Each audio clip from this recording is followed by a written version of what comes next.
Hello students, आज हम लोग ट्वेल्थ का जो सेकंड लेसन है लॉस्ट स्प्रिंग इसको पढ़ने वाले हैं। और इसका जो नाम है वो पूरा है lost spring stories of stolen childhood. ठीक, और इसको लिखने वाली लेखिका का नाम है यहाँ पर अनीस जंग। इनका जन्म 1944 में हुआ। कुछ किताब में गलत छप गया है, ठीक, तो इस बात को ध्यान में रखिएगा। ये क्वेश्चन आपसे ऑब्जेक्टिव में हो सकता है कि पूछ दे। तो देखते हैं अनीस जंग के बारे में, उनकी लाइफ के बारे में। ठीक, was born in Rourkela and spent her childhood and adolescence in Hyderabad. तो इनका जन्म जो है वो 1944 में हुआ राउरकेला, ठीक, नामक स्थान पर। और इन्होंने अपना चाइल्डहुड एंड एडोलसेंस मतलब बचपन और इनकी जो किशोर अवस्था थी इन्होंने हैदराबाद में बिताई। She received her education in Hyderabad and in the United States of America. ये जो लेखिका है इन्होंने अपनी पढ़ाई हैदराबाद और यूनाइटेड स्टेट्स ऑफ अमेरिका में पढ़ाई की। हर पेरेंट्स वर बोथ राइटर्स, इनके माता पिता भी लेखक एवं लेखिका थे। Anees Jung began her career as a writer in India, और इन्होंने अपना राइटिंग करियर जो है वो भारत में ही शुरू किया। She has been an editor and columnist for major newspaper in India and abroad. इन्होंने भारत के बहुत से अखबारों में काम किया, जिसमें से कि आप टाइम्स ऑफ इंडिया को नाम सुने ही होंगे, वहाँ पर भी इन्होंने काम किया। तो ये एक संपादक रहीं और इसके साथ साथ कॉलमनिस्ट, जो स्तंभकार बोलते हैं जिसको कि लिखते हैं पेपर में, वो विभिन्न विषयों पर इन्होंने ऐसे काम किए जिनमें एडिटर भी थे, ये कॉलमनिस्ट भी रही हैं बड़े बड़े अखबारों के लिए। And has authored several books, इन्होंने बहुत सारी किताबें भी लिखी हैं। The following is an excerpt from her book titled lost spring stories of stolen childhood. और ये जो अंश आप लोग पढ़ने वाले हैं ये लिया गया है लॉस्ट स्प्रिंग नामक बुक है इनकी, जिसमें कि आपको पता चलेगा स्टोरीज ऑफ स्टोलन चाइल्डहुड। ठीक, बच्चों का जो बचपन है वो कैसे गुम हो जाता है ये आपको पता चलेगा। अब स्प्रिंग की बात कर लेते हैं जो टाइटल पे है। तो ये स्प्रिंग का मतलब होता है आपका बसंत ऋतु, जिस पे हर चीज़ फलती फूलती खिलती है, ठीक, अच्छा मौसम होता है। तो वो बचपन होता है मनुष्य के जीवन में, ठीक है। और ये जो कहानी में इन्होंने व्यक्त किया है इसमें आपको बहुत सारे बच्चों की जो स्थिति है वो आपको पता चलेगा। ठीक, here she analyses the grinding poverty and traditions which condemn this children to a life of exploitation. ये इस अध्याय में इन्होंने या इस किताब में इन्होंने जो बच्चे होते हैं खास करके वो गरीबी में कैसे घिसे चले जा रहे हैं, कैसे उनकी दुनिया गरीबी के इर्द गिर्द ही रह रही है, और एक ऐसी परंपरा चली आ रही है जिसकी वजह से विच कंडेम मतलब होता है कि आप किसी चीज़ की भर्त्सना करते हैं उसको कहते हैं। लेकिन यहाँ पर वो कह रहे हैं कि ये जो गरीबी की स्थिति है इनकी, इस गरीबी की स्थिति से ये जो बच्चे हैं इनका जो बचपन है वो एक्सप्लॉइट हो रहा है, अर्थात उनको शोषित हो रहे हैं वे बच्चे। तो एक्सप्लॉइटेशन हो रहा है उनका। कैसे, ये जब हम इसको पढ़ेंगे तो आपको पता चल जाएगा। तो जब कुछ शब्द है जिसको कि आप देखेंगे जो नोटिस करना चाहिए आपको, जिसमें लिखा हुआ है looking for perpetual state of poverty, slog their daylight hours, dark helmets, roof over his head और imposed the baggage on the child. ये सब शब्द है जो आप लेसन में पढ़ेंगे तो आएंगे, उसको ध्यान से देखिएगा। अब शुरुआत करते हैं, स्टार्ट करते हैं। इसके जो लेसन है वो शुरू होता है some time I find a rupee in the garbage. एक बच्चा है वो बता रहा है इनको कि मुझे गार्बेज में कभी कभी 1 रुपया मिलता है, मतलब कचरे के ढेर में, ठीक है। why do you do this? I ask Sahib, whom I encounter every morning scrounging for gold in the garbage dumps of my neighborhood. तो ये जो लेखिका है ये एक साहेब नाम के बच्चे से कुछ पूछती हैं, और वो पूछती हैं कि आप ये कचरा उठाने का काम क्यों करते हो। क्योंकि बच्चा क्या करता है, हर सुबह बच्चे से इनकी मुलाकात होती है जब वो कचरे के ढेर में स्क्राउंजिंग फॉर गोल्ड, ठीक, वो जब कचरे के ढेर में कुछ काम की चीज़ें जो उसे मिलती हैं, तो उसे ही कहा गया है scrounging for gold in the garbage. Garbage means होता है कचरा, ठीक, स्क्राउंजिंग मीन्स है ढूंढना। तो ये ढूंढते रहता है कचरे के ढेर में। और ये जो लेखिका है उनके नेबरहुड के ही एरिया, मतलब उनके आसपास ही ऐसा होते रहता है, उनके मोहल्ले में ही ऐसा होते रहता है। कचरे के ढेर में ये बच्चे अपना कूड़ा करकट बीनते हुए कुछ खोजते हैं। अर्थात कई बार आप देखेंगे कि कूड़ा करकट में भी इन लोगों को बहुत सी चीज़ें मिल जाती है, उसी वजह से लिखा हुआ है वहाँ पे स्क्राउंजिंग फॉर गोल्ड। लेकिन इसका एक और सेंस है जो आपको लेसन में आगे पता चलेगा, ठीक। Saheb left his home long ago, और ये जो साहेब है जिस बच्चे से ये बात कर रही है, ये बहुत पहले ही अपना घर छोड़ चुका है। Set amidst the green fields of Dhaka, और इनका जो घर है वो ढाका में एक अच्छा जगह था जहाँ पर हरियाली थी, वहाँ के ये रहने वाले थे। ढाका भी याद रखिएगा आप लोग, बांग्लादेश की राजधानी है, ठीक है। His home is not even a distant memory, और ये उतनी पुरानी बात भी नहीं है कि उसके दिमाग में ना हो।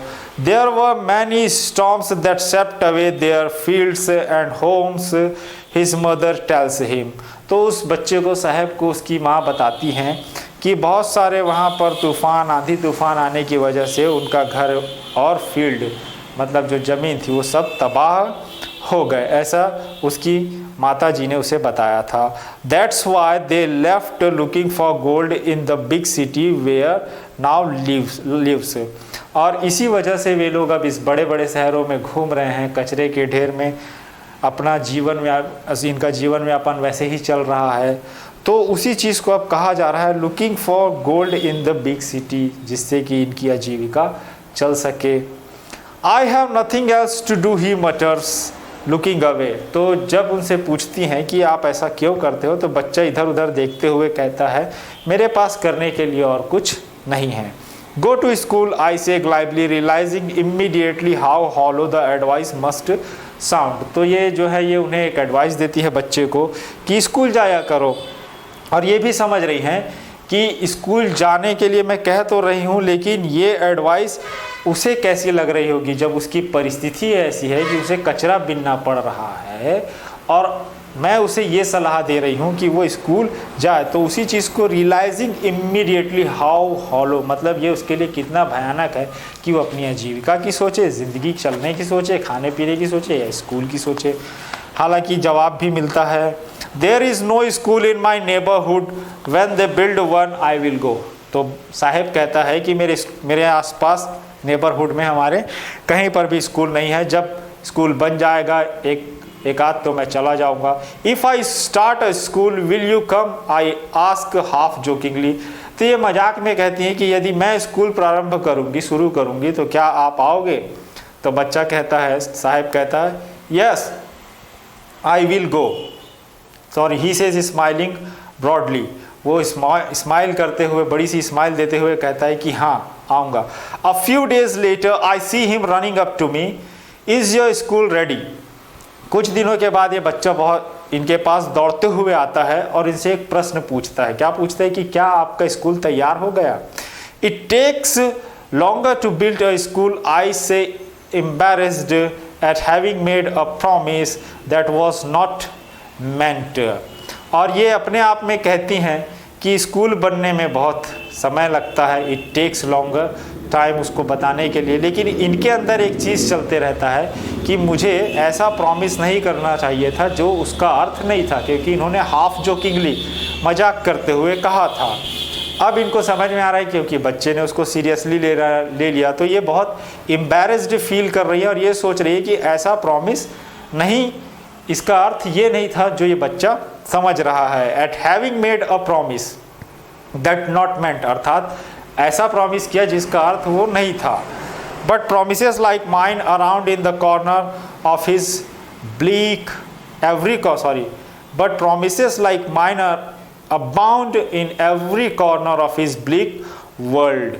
लेकिन वो ये भी जानती हैं कि इसी तरह के जो प्रॉमिस है वो इस बच्चे की जो धुंधली सी दुनिया है, ठीक, ब्लिक हाउस, मतलब नथिंग इज़ वेरी क्लियर, ठीक, ऐसा ही प्रॉमिसों से ये बच्चे की पूरी दुनिया बंधी पड़ी है।